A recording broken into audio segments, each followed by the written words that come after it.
지금 이 시간에 금요일 뭐 저녁 6시인데 광화문에 차가 몇 대가 다닐 것 같은가?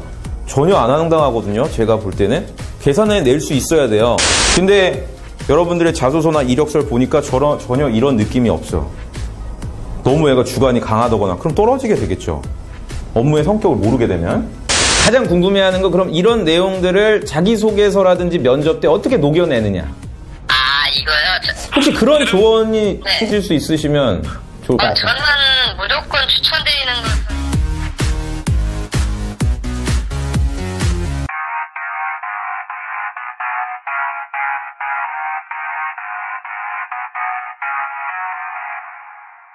자, 반갑습니다. 조민혁입니다. 오늘 이제 직무에 대한 저희가 얘기를 좀 해보려고 합니다. 삼성 같은 경우도 뭡니까? 이제 내년 이제 올해가 되겠네요.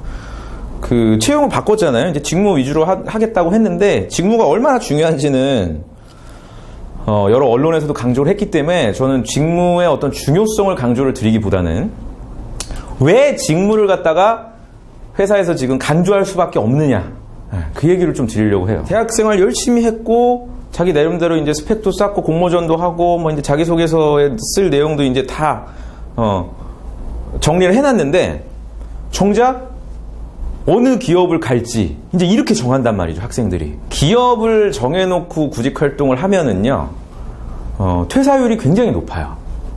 왜냐? 실제로 제가 이제 다른 강의에서도 말씀을 드렸었지만 여러분들을 선발하는 인사팀 입장에서는 환상을 갖고 접근하는 친구들을 먼저 떨어뜨려요. 일단 실제로 어디 데이터를 조사를 해보니까 이직하는 가장 첫 번째 이직 이유가 하고 싶은 일이 아니어서거든요. 그 일은 뭐냐면 결국 직무에 대한 고민을 안 하고 회사에 대해서만 접근을 하기 때문에 이직이 생기는 거예요. 그러니까 회사가 이제 고민을 한 거예요.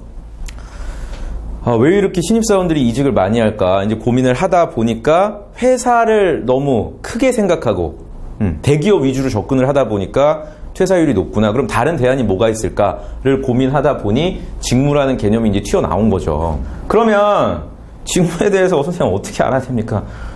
직무에 대해서 모른다는 건 여러분들이 거짓말이라고 생각해요. 저는 직무에 대해서 알 수 있는 방법이 총 3가지가 있어요. 첫 번째가 뭐겠어요?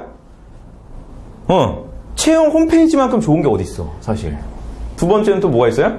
그래서 저는 분명 이제 채용 트렌드 자체가 회사에 대한 강조보다는 어떤 일을 하는지를 알아야 되기 때문에 이 점에 맞춰서 여러분들이 준비를 해야 되고요.